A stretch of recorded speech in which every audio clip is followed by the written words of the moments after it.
That sounds fun. That sounds fun. Hi, friends. Happy Memorial Day to those of you in the U.S. Welcome to another episode of That Sounds Fun. I'm your host, Annie F. Downs. I'm so happy to be here with you on a holiday Monday. I hope you are going to do something fun, something outside.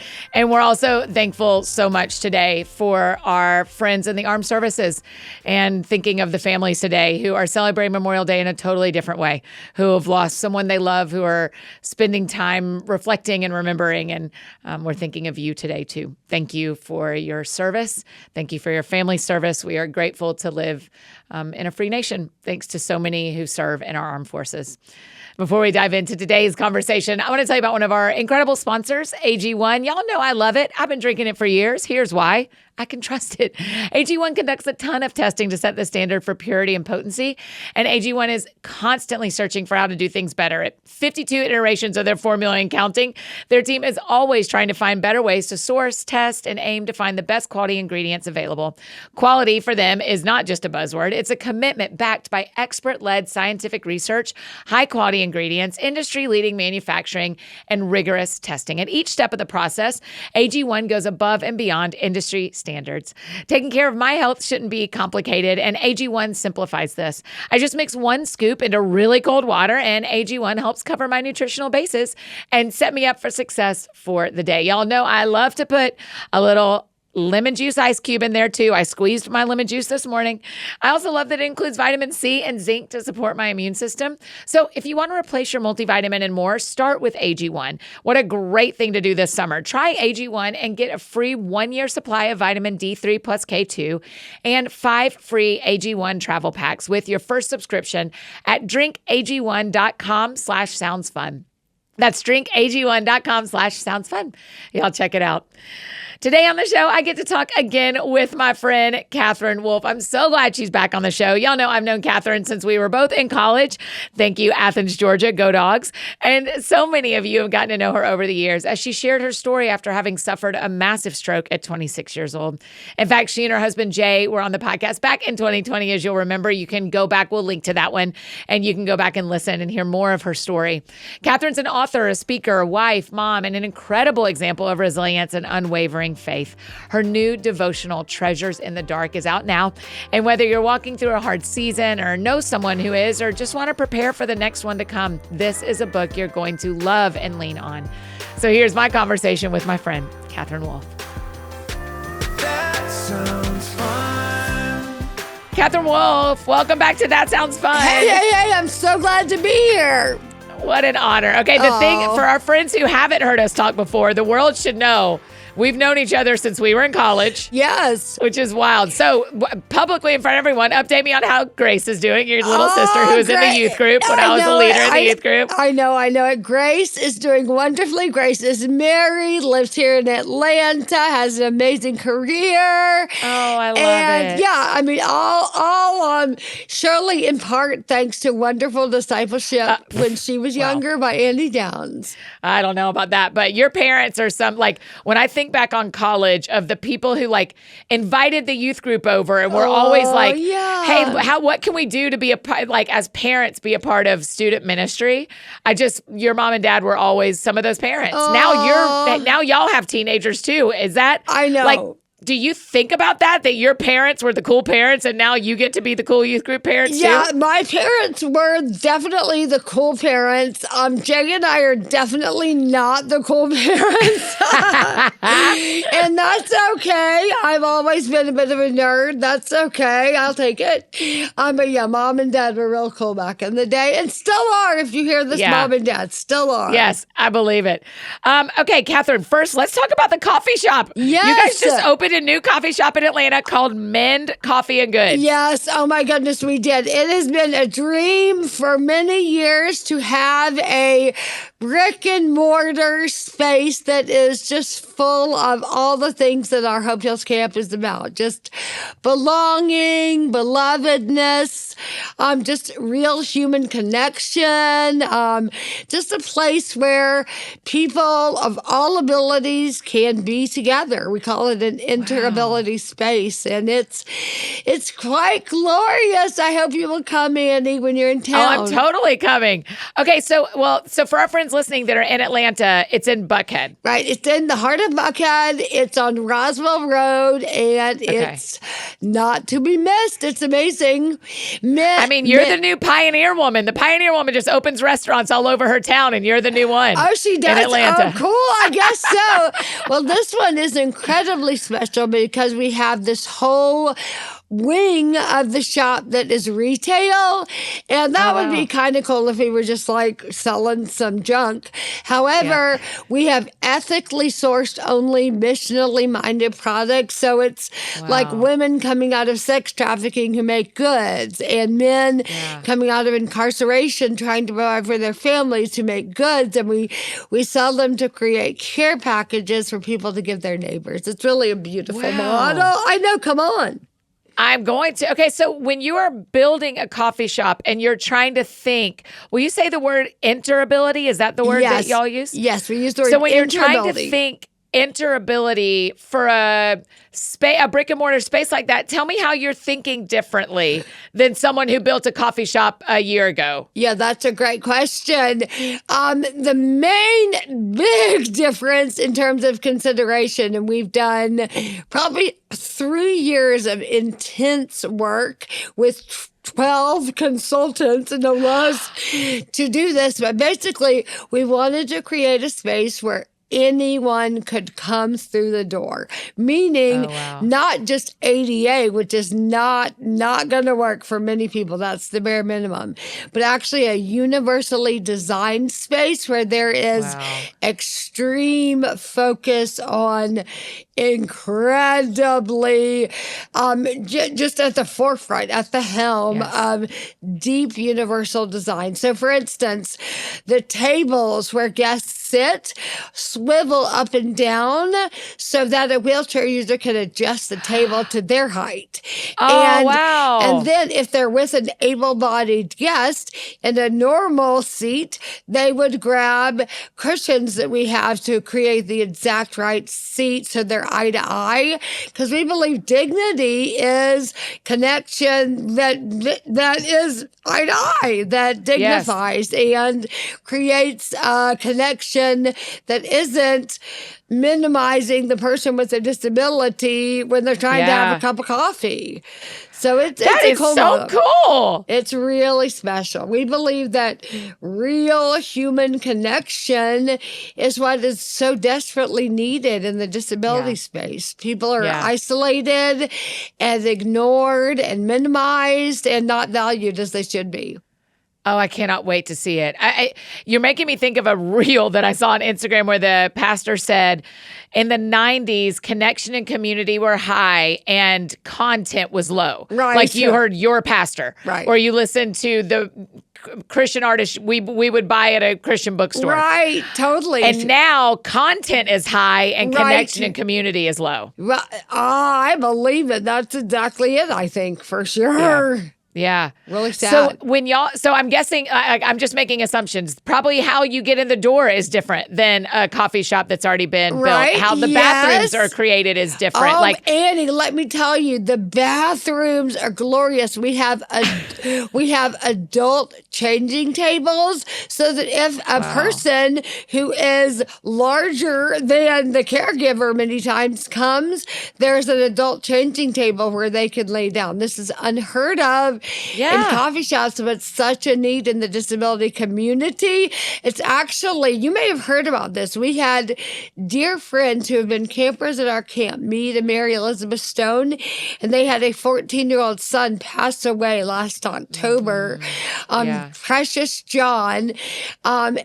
who was nonverbal, non-mobile, and needed changing, and they never had anywhere they could be in public to change their son. Wow. And John, which is our restroom in his honor, is Brilliant. glorious adult changing station. So yeah, it's the pinnacle of universally designed space. I believe in the world in terms of a coffee shop, but who knows? I don't pretend to know. I can't imagine a world where where people aren't going to be calling your phone and being like, how do we get one in Dallas? How do we get one in New York? How do we get one in Mozambique? I don't know. I mean, as people are experiencing this, they are going to wish this was where they live. Yes, well, that is happening for sure. Yeah. And what we are wanting to do is be the best in class and have an open invitation for all to take what we've learned and create something beautiful elsewhere. So many ministries tragically don't share the info or don't really, it's the kingdom of God, people. Let's share all our resources, everything we've learned. Let's make it available for free to any and all who want to do this. Wow. When I was reading through Treasures in the Dark, your new book of reflections, one of the things it talks about is that the disabled community is the world's largest minority group. Isn't that fascinating? No one would know that the largest minority group in the world, right at 20%, identifies as living with a disability. And no one would know that, one, because there's no centralized movement, where in so many other groups, there is like some people who rise to the top leadership-wise. The disability community tragically does not have that. Also, disabilities vary, so there's all different kinds. And the reality is there's not access to the world for people with disabilities by and large. So, of course, there's no centralized movement to cry out and proclaim these truths. And I should add, as you and I both know from being on a lot of stages, there is not representation from the stage most times. So people aren't seeing it. You have to see it to be it, and that's not happening. So we're trying to change that. That is, I noticed in the book you talk a lot about the what if cycle. And how we stay out of the what if cycle. So I'd like to ask you a what if kind of question. Oh my goodness. Well, I love that you just said that, because the what ifs in my life could be incredibly paralyzing, traumatizing. But instead, I have moved from my what ifs to the what is here. Wow. So, but what's your question? Sorry. Well, I mean, that was it. No, that's exactly it. Is when you look at what you're doing with your life now, Hope Heals Camp, Mend Coffee, being a disabled person on stages, that couldn't have been when you were 25 what you thought your life would be. This is so fascinating, Annie, that you're asking this. So I was just interviewed for a news story like moments ago about men for the news in Atlanta tonight on CBS. And the man asked me that exact question. That's so weird. He said, as a 25-year-old, what were your dreams and how have they changed? So that's so weird you just said that. It's so weird. But that means smart people think alike, I think. But let me answer your question. The what ifs of my life could be entirely paralyzing, because what if I would have known I had an AVM in my brain? How would I have lived differently? And you can't camp there for sure. There's no point. However, as a 25-year-old, my dreams were 100% different. Never in a million years thought this would be my life or my story.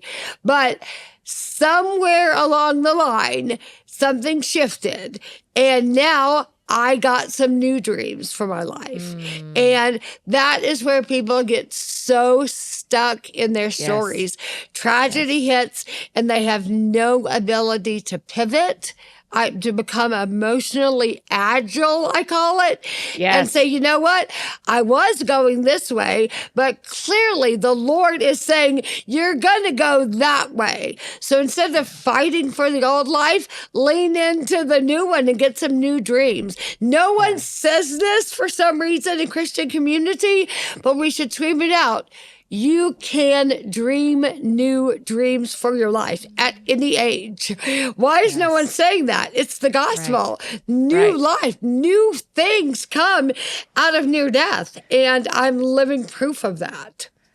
You write about in the book is called Treasures in the Dark. And this is your life too. We get a lot of books in the mail from a lot of friends. Yep. And we only get to do 2 episodes a week. And so I have to really think through which of my friends do I get to talk to.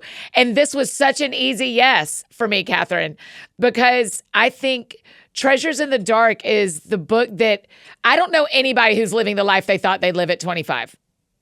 Isn't that the truth? Right? Yes. No and one. So me, you, and they all look different. Right. But you give such permission in the first section of the book, Losing the Lives We Wanted. Right. You give such permission to go like you even said, I had to grieve before I could heal. Absolutely. Will you talk a little bit for some of our friends? Because we have people submit questions, Katherine, and one of the questions is about, and that I want to ask you in a minute, is about a mom whose daughter had a stroke. At 9 years old. Yeah. So there are people listening who are right on the front side of losing the life they thought they'd have. How do you grieve before you start dreaming? Absolutely. For me, it took 5 years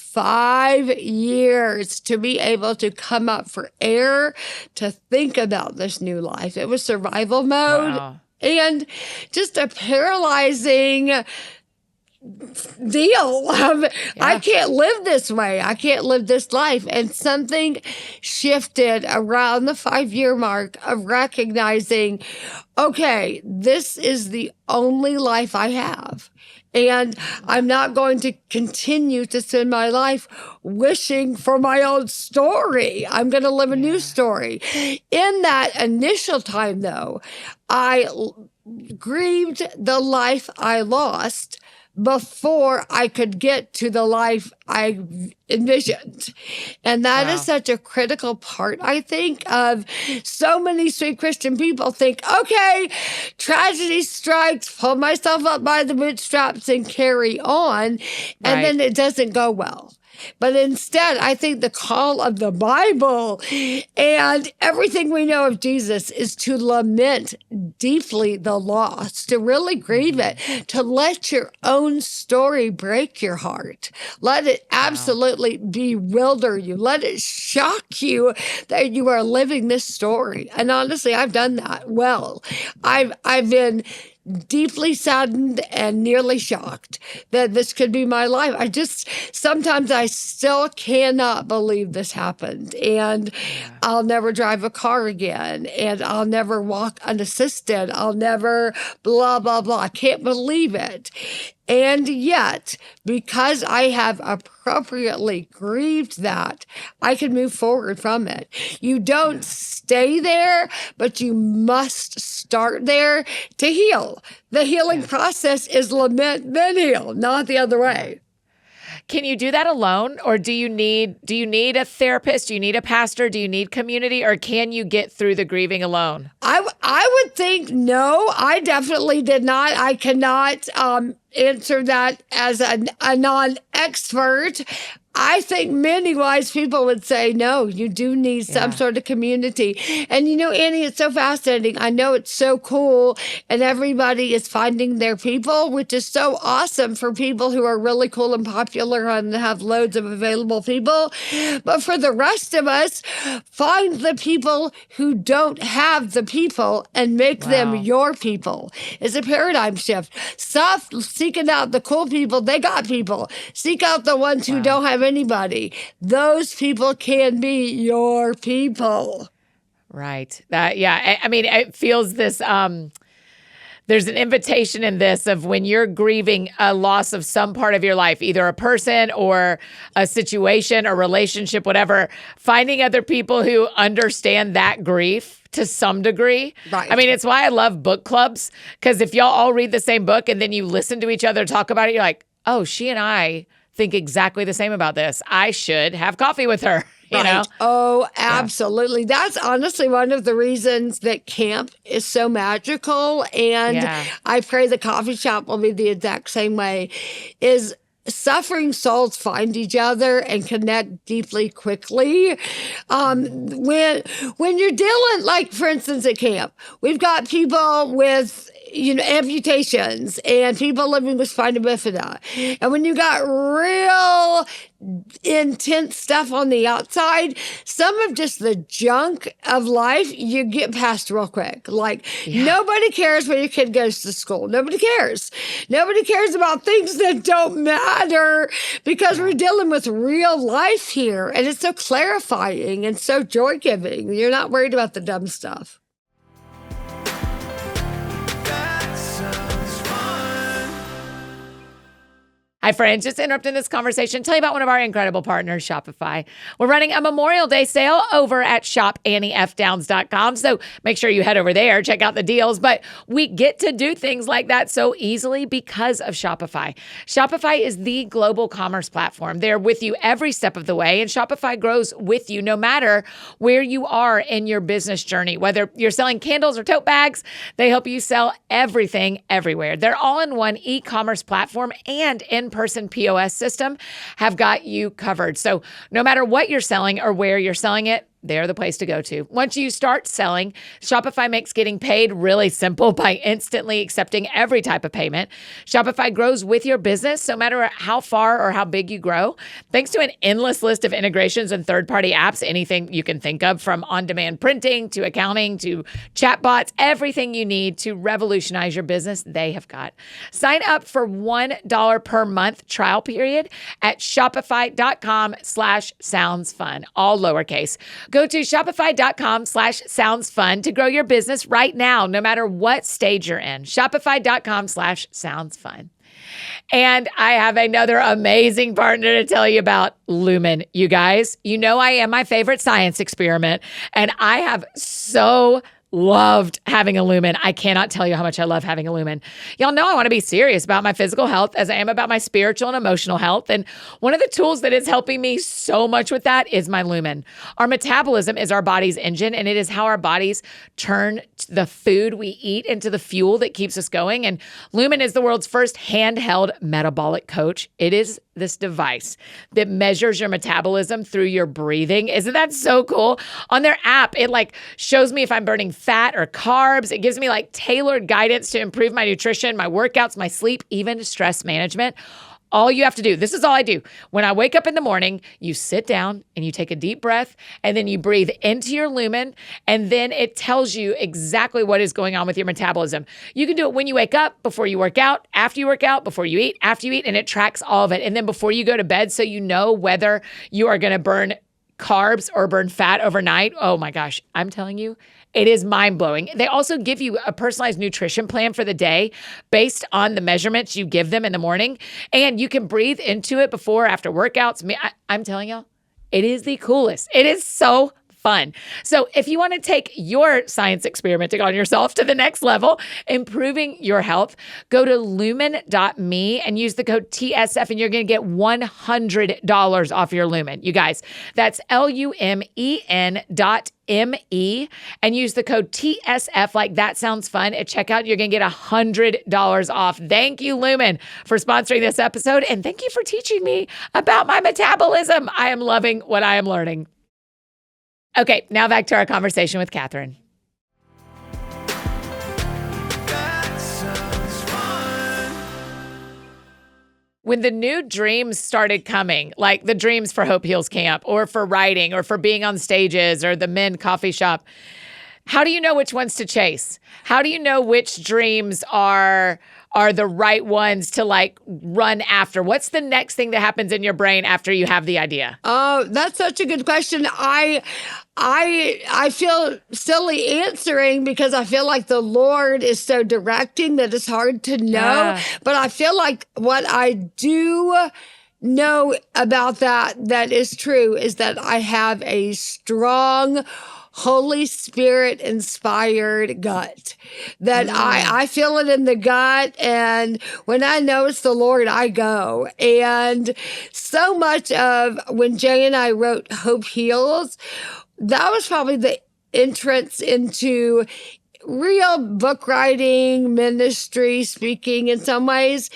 And there was just a deep guttural, like, okay, the Lord is calling us to do this. Let's live a life worthy of this calling that we've received, as it says in Ephesians 4:1. And that's not some sexy answer, I know, but that's the truth. It's the Holy Spirit just imparting on you something that you must do. I had an appointment with my therapist yesterday, and the last thing she said to me is, the thing I need you to remember the most is you can trust your gut. And she was like, as we're walking out of this appointment, I just need you to remember that because of this, this, and this, because of the years of your relationship with God, because you're old, because you have done this thing you're doing again, you can trust your gut. And I think there are so many times where we don't trust our guts, and that really makes us suffer. Absolutely. Years ago, a wonderful, sweet company came to Jay and I and really wanted us to launch this kind of like a Caring Bridge app, and like Hope Heals would like move into the space of caregiving. And in some ways it was really, really cool, but there were a lot of strings attached, and we turned it down. And we both felt in our gut that wasn't the right thing. That just wasn't what we were going to spend our lives on. And literally, camp was under a year later to come into our story. So the Lord gave us that gut cry of don't do that, but do this. And we just kind of knew. And I think your therapist is really onto something. Side note, I saw my therapist yesterday too. I love that. Love it. I know. And I actually am seeing a therapist in New York because I wanted kind of like a different point of view for this season. And so we did like a virtual last night. So I was just like sitting in my kitchen. Oh, nice. Just talking. I know. It was great. Oh, and it's love such that. a help to have someone who loves the Lord and is getting to know me and is really educated on what mental health tools people need. Absolutely. I can't say enough about the value of having someone who is helping you process your life out loud and make sense and connections of all that's inside of us bubbling up, of just helping us just listen to ourselves differently and hear what's going on. I'm a big fan. In the book, you do move us from like losing the lives you wanted to befriending the life you have. Yes. I loved that language because what you don't say in the middle section, also for our friends listening, it's 90 reflections, but it's not like devotionals really. It's just like 90 little stories. Yes, you absolutely. It's a beautiful layout. Thank you. You absolutely could read it straight through, or you could go day by day, or you could choose your own adventure and choose from each section. There are 3 sections, 30 entries each for different places where you are on your journey. For instance, the first is for the hurting, the second's for the healing, the third is for the hoping, so that the reader isn't boxed in, because we know grief is not lateral. You don't just get this and this and this.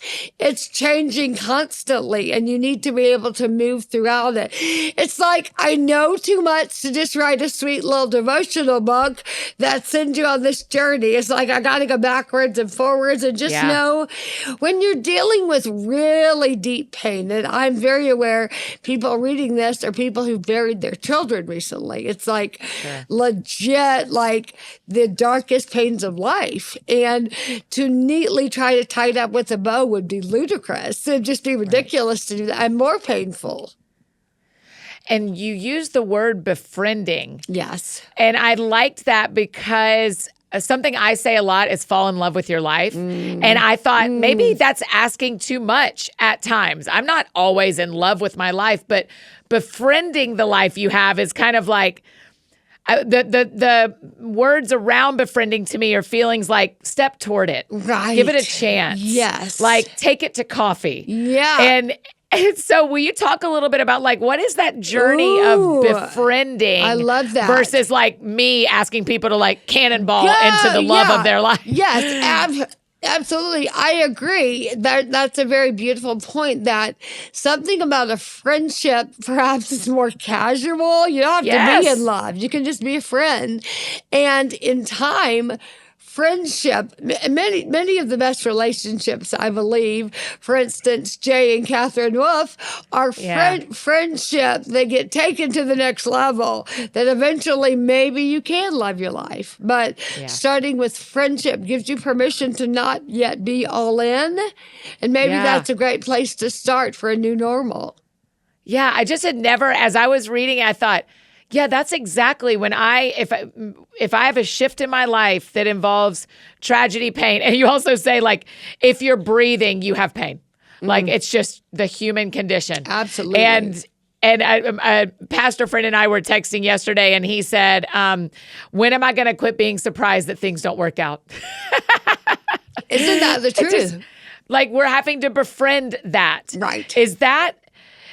Is that going to happen even? There are some people in our lives, and my life has not been hard. I've had hard parts of my life. Right. But my life has not been hard. When we think about befriending our lives, is it okay if our pain looks smaller than someone else's, even if Right. it feels big to us? Absolutely. I talk so much about invisible wheelchairs that whether you have a wheelchair on the outside or not, we've all got stuff going on inside of us that is not okay. Pain, shame, suffering of all kinds. We've all got it. And the reality is, when you've got something really, really happening in your story, it's horrific, no matter what it is. So pain is pain for sure, but perspective is perspective. And that's so key that all pain is bad when it's happening to you because it hurts. Yeah, that is a phrase I say a lot to myself and to other people is when something tragic is going on is overall my life is not hard, but this is a really hard version of my life. Yes, And that's so it. for me, this is a really hard whatever the season is. So let's talk about this question from our friend Carrie. She said, my 9-year-old daughter just had a major stroke on December 26th with a major brain bypass surgery 6 weeks later. What do I need to know that I don't know from the point of view of a stroke survivor? How do I serve her well? So for someone outside of the pain that you understand and this little sweet 9-year-old understands, what does this mom need to know that she doesn't know? Well, it's interesting because I have an almost 9-year-old, so I'm trying to think what would be the most beneficial for him if he had a stroke. But I should probably speak more directly to me as well. So let me answer two ways. For Katherine Wolf, who was 26 when she had the stroke, I needed very much for it to be acknowledged. So some well-meaning friends and family just pretended it didn't happen because they thought I wouldn't want to talk about it. And it's my whole world, so we need to talk about it because it's all I can think about. So for a 26-year-old, that's what I needed. For a 9-year-old, I think she's going to need to see where they are, but a lot of processing and narration, I think would be key for a child, for sure, is how is this little girl going to navigate a post-stroke life, no matter her deficits? And I think her mother very much is going to need to narrate how to do it. I think that's a charge as parents in all our kids' issues, is to speak into them with clarity and not be afraid to have the conversations. And yes, sweet girl, whatever her name was, did you say? I don't know. The mom's name is Carrie. She didn't tell us her daughter's name. Okay, so for Carrie, to your daughter, definitely starting with, how do you feel about what has happened? And start from there. What does she feel? Don't anticipate the emotions that may or not be there, but lean into them and then narrate, I believe, from a Christ perspective, how we're going to move forward. Because you never move on. And I would Carrie, I would tell your daughter, you're never going to move on, but you're going to move forward. You are Yeah. definitely moving forward from this. This is a part of your story. And side note, your story is a good story that God is writing. And here's the thing. This is a hard thing. And there are hard things, even in good stories. But guess what? Little girl, you can do hard things because Jesus is inside of you, enabling you to do really hard things. He has given you everything you need. He has supplied every need that you have to do hard things, and ultimately the good story that has been written for you. That sounds fun. Hey, friends, just interrupting this conversation one more time to tell you about one of our incredible partners, KiwiCo. Okay, do you remember some of your favorite summer activities as a kid? Maybe it was catching fireflies in a jar with like 2 pieces of grass, I know, or making scrapbooks or building forts. But whether you want to relive your childhood adventures or make new ones with your own kids this summer, I've got something really fun to share with you. It is KiwiCo's first ever summer adventure series. And let me tell you, you are going to love this. Whether you've got littles or teenagers, KiwiCo's got something for everyone. Picture this. It is 6 weeks of hands-on science and art projects delivered right to your doorstep.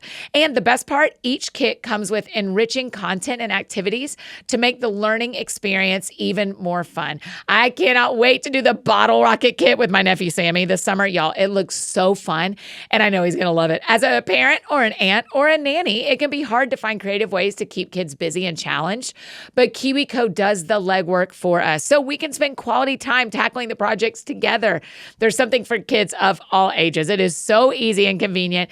You can either receive all your summer adventure crates at once or weekly for 6 weeks, plus the materials, top-notch quality, y'all. These aren't your average arts and crafts supplies. We're talking real engineering marvels here.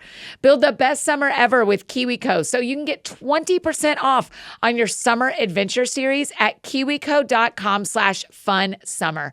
That's 20% off your summer adventure at kiwico.com/fun summer. And now back to finish up our conversation with Katherine. That sounds fun. In Treasures in the Dark, you talk about when you weren't able to communicate. Yeah. In those moments, what is the narrative in your head of I can do hard things? Like how do you just keep saying that kind of thing over and over to yourself to help you survive seasons like not being able to communicate? Oh gosh, that's such a good question. Before I could communicate, my brain was so foggy and I have no memory for 2.5 months of it. So it's hard to know exactly what I was thinking very early on, but I can very much remember in the early days of brain rehab when I was relearning to walk and I could speak again, but it was really hard to understand. I would tell myself like I was made to do hard things. I was made to do hard things. I was made to do hard things. And it became kind of an internal, a bit of a game. Like my sweet family has the Wolf side has a kind of a mantra, if you will, that they don't make things a wolf can't do. So I would say that. They don't make things this wolf can't do over and over. And I, as you referenced by my wonderful parents, I've got some good stock in there on both sides. And I think that really helped my brain be in a place to know, like, I can do hard things. And a faith that says, He will supply every need as I have them. His divine power has given me everything that I need to do the hard thing. And that's 1 Peter 5:10. So I think all that was marinating in my head and my heart post-stroke. And in those early days of not being able to speak, I wrote about this in the book you may have read, that they gave me a communication device. They gave me a letter board to use to communicate. and I would write obsessively. I would type the letters, I'm the same on the inside. I'm the same on the inside. And I understand totally why I would say that. I wanted my family and friends to know my faith, my personality, my memories are all 100% intact. But I can decidedly tell you, I would never say that today because I'm not the same on the inside. I'm not. And that's a good thing. Suffering has birthed me anew. My suffering has changed me in a very beautiful and profound way. So I would never use that language, even though I 100% understand what I did and why I did it. But that communication device would scream out today, I'm totally different because Jesus has given me a second chance life and I get to live it. The mantra of they don't make a thing a wolf can't do is so good. Thanks. I mean, that is so good. Thank you. I love it. I think that I do too. And just the concept of, because I'm thinking about the last time I ran into something that felt too hard for me to do. The holding the grief of the life isn't supposed to be like this and matching it with I was made to do hard things is kind of feels like I'm trying to make oil and water work in the same like jar. Absolutely. Annie, Jay and I both have desperately wanted to instill in our two little boys the reality that they can do hard things and really thought a lot about what is the exact language we really want to put around that to deeply get into their psyches. And I'll say this without telling you the whole story. Basically, starting with my kids wanting to, pray for a good night, a good day tomorrow, I started desperately imploring them to pray this prayer. God, whether tomorrow is a great day, a bad day, the last day, let us live it well for you because Jesus, we know we can do hard things in the good story that you are writing in our lives. And they can now quote that and it's deep in there. And I'm a big fan of we can do hard things in the good story that God is writing in our lives. And when I speak in a corporate setting or secular setting of any kind and can't use faith language, I always end that you were made to do the hard thing in the good story being written in your life. So even though I'm not talking directly, God made you, I'm saying you were made to do the hard thing in the good story being written in your life. And I think that's it. Yeah. And then they sit there and go, if I was made, who made me? And you've got them on the sneaky Jesus track. And now they're asking the questions. That's good. That's it. That's the way to do it. I say, it's camouflage. Our stories are camouflage. Oh, that's beautiful. Let's talk a little bit about If Gathering in March. Because I hadn't read Treasures in the Dark yet before I heard you at If. And I've gotten, one of the benefits of my life is I've gotten to hear you speak a lot. People fly us to the same place pretty frequently for as much as I'm traveling. You and I get to be in the same conferences a decent amount. Totally. And why was that one so different? There was something, it felt like the Holy Spirit was doing something different with you that day. That was so, yes, he was. And being asked to speak on a specific passage as powerful and poignant as John 9 really wrecked me pretty deeply. And I think that came across as I shared that the notion of the blind man being born blind so that the works of God could be displayed in him, it unlocked something in me to communicate so deeply to our disabled friends and to every broken heart that so that the works of God could be displayed, and then to really unpack the notion of physical curing and spiritual healing, and the Pharisees not getting it, but Jesus making the blind man into a new creation, not because of the curing of his eyesight, but because he meets Jesus and believes in Jesus. Then he is actually healed and not merely cured. I think unpacking all of that just was, I don't really have words, so powerful. Also because the medium is the message. I'm preaching this from a wheelchair. So it's like, did I get the healing? Did I get the curing? Did I get the miracle? Fascinating questions when you're in this situation. And it was really, I agree, it was something very special.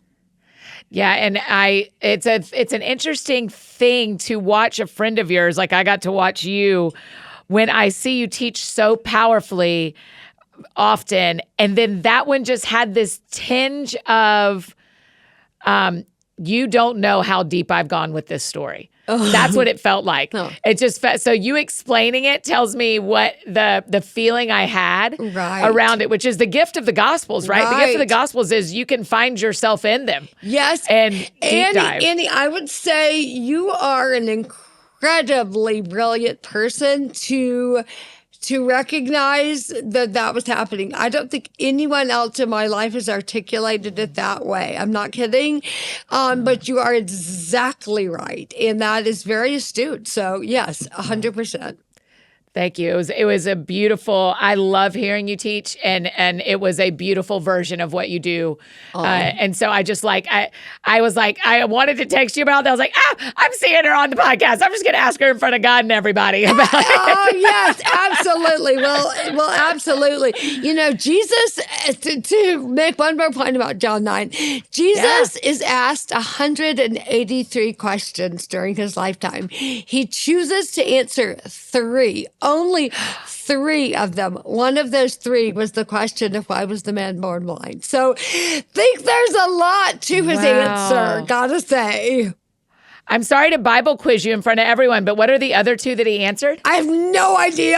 Okay, great. Yeah. We'll look it up. Yep, this is what we get to do. We'll look it up. I feel total freedom in saying that. I have no idea. Yeah. I don't claim to be a Bible teacher. That just hits hard. John 9. Listen, I've read the Gospels out loud for our Let's Read the Gospels podcast 14 times. Matthew, Mark, Luke, and John 14 times. So I don't know the answer. Oh my We don't have to know all the gosh. answers. I love that. Okay, the last thing I want to ask you about is at the end of every one of the reflections, you say, if it's true for me, could it be true for you too? Yes. Oh, don't you love that? Don't you love That's the a thought? great question. Isn't it the question of all time? What is the point of telling your story if you're not asking that? You know? Yeah. Why? I long so deeply to make this story a universal story because the specifics are so unique to me. I mean, most people haven't nearly died of a brainstem stroke and become severely disabled afterwards. But people know what it feels like to look in the mirror and not like what they see, even if their face isn't paralyzed on one side. Yeah. This story is decidedly universal if you have eyes to see it that way.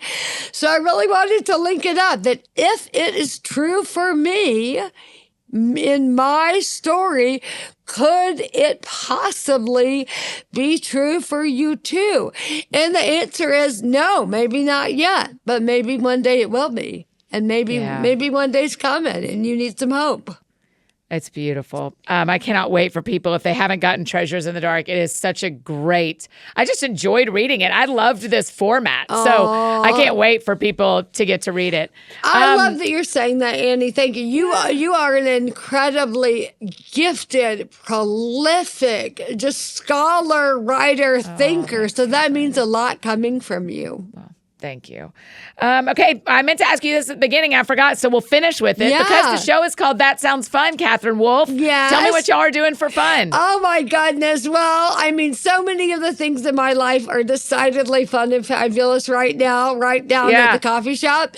However, I should tell you, one of the most fun things I get to do is I call it my annual Splash Fest where I go down a water slide. Because I have no balance, it's really quite special. And I have a lot of reasons that's not necessarily on like the top of the list, but it's so fun to go down the water slide these days and with my kids. And I make it an annual treat to drop down the slide. Oh, I love it. I can't. Well, happy almost anniversary of getting to go down the slide. And here comes summer again. Oh, I thank you. Hope Heals Camp. If people want to know more, where do they go to look up more about the camp? Goodness. Well, everything is on our website, Hope Heals, or you can go directly to the camp website, which is hopehealscamp.org. So everything has separate websites, but everything can be found through our website, Hope Heals, as well. Brilliant. Hopeheals.com. But the camp, oh my word, Annie, right there in Nashville, the number of people coming down to camp this year is very high. Maybe you need to make a trip on down. Oh my gosh, I need to come visit at some point. Maybe July will be. When is it all summer? Yeah, it's all 4 week in July. They're 1 week session each happening throughout July. 2,200 participants. That's incredible. It's gonna be what a gift y'all are. I love you, Katherine Wolf. Thanks for making time for this. I love you, Annie. This was a special blessing to me. Thank you so much for having me. Anytime, my friend. Anytime. Oh, you guys, don't you love her? She's just the best. Oh my gosh, she is the best.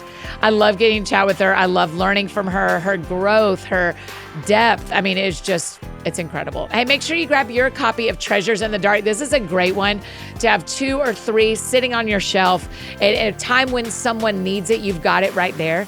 And make sure you're following Katherine on social media. Tell her thank you for being on the show. And if you get to stop by the coffee shop in Atlanta, take a picture and tag Katherine and I in it. I would love to see it and share it.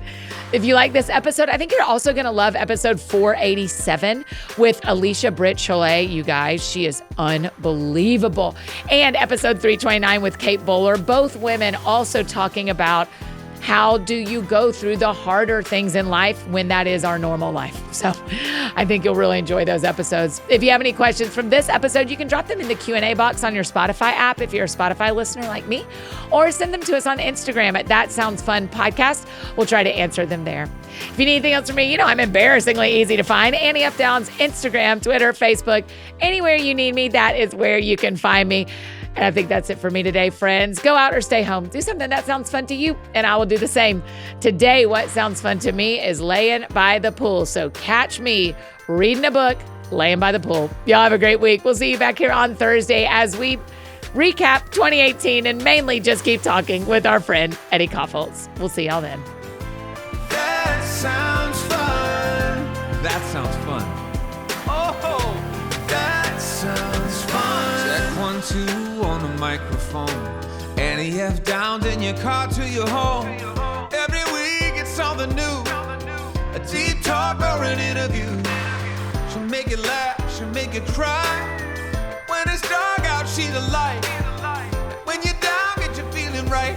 Oh man, that sounds fun.